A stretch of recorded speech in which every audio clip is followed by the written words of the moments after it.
Hindi sinasadyang natuklasan ni Walker ang isang gintong kadena.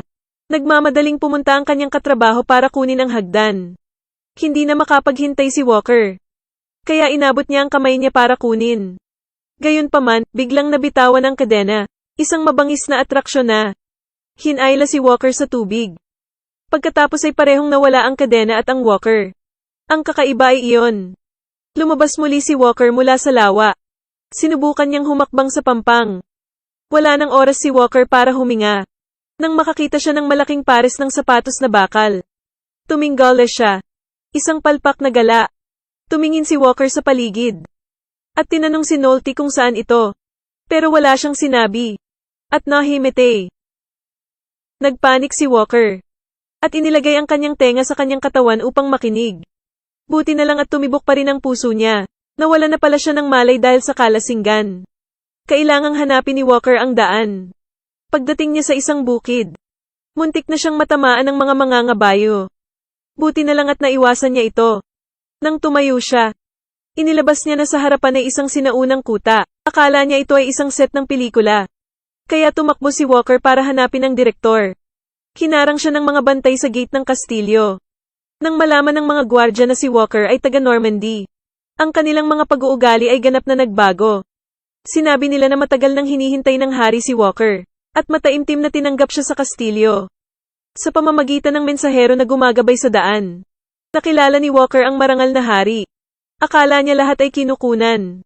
Kaya walang kwenta ang sinasabi niya. Tanong ng hari sa kanya. Nang dumating ang duke at hihilingin na pakasalan ng prinsesa, sinabi ni Walker na Martes na. Dahil sa totoong mundo, Martes ang araw ng fashion. Tuwang-tuwa ang hari pagkarinig nito. At binigyan si Walker ng isang mahalagang kabayo. Nagpadala rin siya ng isang tao upang isama siya sa paglilibot sa kastilyo. Sa sandaling ito, isang duwende ang dumaan. At sinabi kay Walker na may pinupugutan ng ulo sa labas. Sinabi rin sa kanya ng messenger. Ang hari ay pinapatay ang isang taksil. Na-curious si Walker kaya pumunta siya doon. Sa labas, ang Verdugo ay may hawak na palakol. Ginapos ng mga tanod ang taksil na iyon. Tumingin sa kanila ang general at tumango. Nilaslas ng Verdugo. Tapos umikot ang ulo kay Walker. Akala pa naman niya ay prop. Kaya pinulot niya ito at pinagmasdan. Sa susunod na segundo, nawala ng malay si Walker. Pinutol ng Verdugo ang ulo ng taksil. Ngunit naisip ni Walker na ito ay kumikilos. Kinuha niya ito at pinagmasdan. Pagkatapos ay inilabas ito ay totoo. Tapos hinimite siya dahil sa takot. Nang magising siya, isang magandang maid ang nasa tabi niya. Gusto lang bumalik ni Walker. Tinanong niya si Victoria kung anong araw at buwan yon. Sinabi ni Victoria na ito ay 1328 AD. Napatulala si Walker. Bumalik ba ako sa Middle Ages? Sigaw niya para makaalis dito. Pinigilan siya ni Victoria. Kung pupunta ako, sino ang papatay sa hari? Lalong nagpanik si Walker. Pagkatapos ay kinuha ni Victoria ang parehong kadena. Lumalabas na gusto niyang gawing mamamatay tao si Walker. Sabi pa ni Victoria sa kanya. Sinalakay ng hari ang bansa ng reyna. Nagiging sanhi ng pagkawala ng kanilang mga tahanan. Ngayon kailangan na lang niya si Walker para lapitan at patayin ang hari. Ngunit ayaw ni Walker na maging isang mamamatay tao. Sa sandaling ito, pumasok ang mensahero. At inimbitahan siya sa celebration party. Sa party, inimbitahan ng hari si Walker na sumayaw. Gusto ni Walker na tumanggi. Ngunit nang makita ang mga mata ng hari, kailangan niyang mag-ipon ng lakas ng loob na humakbang. Sa hindi inaasahang pagkakataon, sa ilalim ng kontrol ni Walker. Mas masigla ang kapaligiran sa bulwagan. Ang kabalyero mula sa hinaharap ay nagsimulang sumayaw. Hindi lamang ang hari ang nakitang kawili-wili. Pati ang prinsesa ay naakit. Nang makita ng general ang eksenang ito, siya ay labis na nagalit. At gustong turuan ng leksyon si Walker. Nagmamadaling tumakbo si Walker. Idiniin siya ng general sa sulok. Sa oras na iyon, may dalawang assassin sa party na may balak na pumatay sa hari. Sa panig na ito, walang paraan si Walker. Kinawakan niya ang lubad at tumalon pababa. Nagkataon lang. Pinalayas niya ang dalawang assassin. At iniligtas ang hari. Nag-score ng malaking goal si Walker. Pagkatapos ay pinagsabihan ng hari ang general. At nahulaan niya na kasalanan niya ito.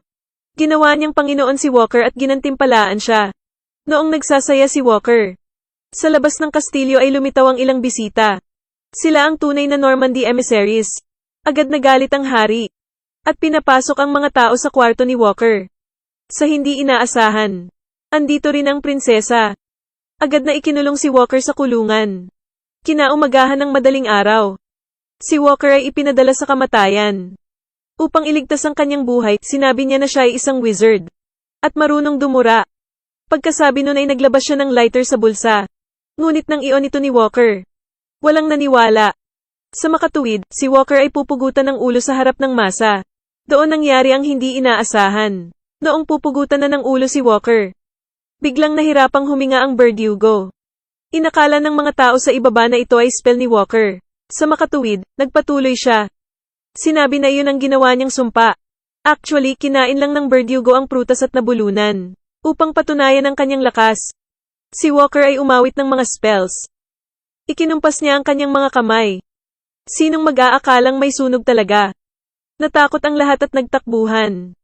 Pero sa totoo lang, si Nolte lang ang nagpaputok ng fire arrow. Sa sandaling ito, biglang sumulpot si Victoria. Gusto niyang tulungan si Walker. Ngunit sa kasamaang palad ay nahulog siya. Nang makita ito ng general, dali-dali siyang sumenyas na isara ang gate. Nagmamadaling sumulong si Walker. Inihagis ng general ang kutsilyo ngunit tumama ito sa gwardya. Matagumpay na nakatakas si Walker. Sa sandaling ito, ang gwardya sa itaas ay nagpaputok ng mga pana. Sa kabutihang palad, dumating si Nolte sa oras. At iniligtas si Walker. Pagkatapos bumalik sa tribo. Sinabi ni Victoria kay Walker iyon. Si Nolte ang general ng Reyna. Matapos matalo ang Reyna, naging alcoholic siya. Ngunit naimpluwensyahan siya ng optimismo ni Walker. Bumangon na naman si Nolte. Nang bumalik sila sa tribo, alam nila na ang mga tao ay inaatake. At nahuli si Victoria. Sa patnubay ng Reyna, nagpa siya silang bumangon laban sa hari. Itinuro ni Walker sa mga mandirigma ang maraming modernong diskarte sa pakikipaglaban. Nagpapakulo na naman ang fighting spirit nila. Nagtransform si Walker bilang isang itim na kabalyero. At dinala ang mga kawal sa kastilyo. Isang labanan ang sumiklab. Nagmamadaling pumunta si Walker sa tuktok ng tore. Sa wakas, nakita niya si Victoria na binihag ng general. Bago pa makapagsalita si Walker, naputol ang lalamunan ni Victoria. Hinugot ng general ang kanyang espada upang maghanda para sa isang tunggalian. Gayunpaman, hindi ginamit ni Walker ang isang espada. Kaya lang niyang sumisid patungo sa general. Sa oras na iyon, nakita ni Walker na si Nolte ay natama ng isang palaso. Inihakbang ni Walker ang isang paa pagkatapos ay lumipad patas ang espada. Nagmamadali siyang sumulong. Umikot ng 360 degrees sa hangin at ibinaba ang general. Nagtagumpay na manalo. Ang Reyna ay nagpaplano na gawin siyang isang kabalyero. Ngunit sa oras ng koronasyon, biglang bumalik si Walker sa kasalukuyan. Naging lifeguard ang Reyna. Sinabi yun ang katrabaho kay Walker. Siya ay nakalubog sa tubig sa loob ng 12 minuto. Sa wakas, napagtanto ni Walker na isa lamang itong panaginip. Gayunpaman, sa susunod na araw, nakilala niya si Victoria. Nang makitang naghahanda na si Victoria na umalis kasama ang kanyang kaibigan, gustong hingi ni Walker ang kanyang numero ng telepono. Ngunit nadulas siya ng isang paa. At nahulog ulit sa tubig. Muling kumislap ang ilaw. Nang magising siya, nakatayo siya sa isang animal arena. 3 leon ang sumugod sa kanyang harapan.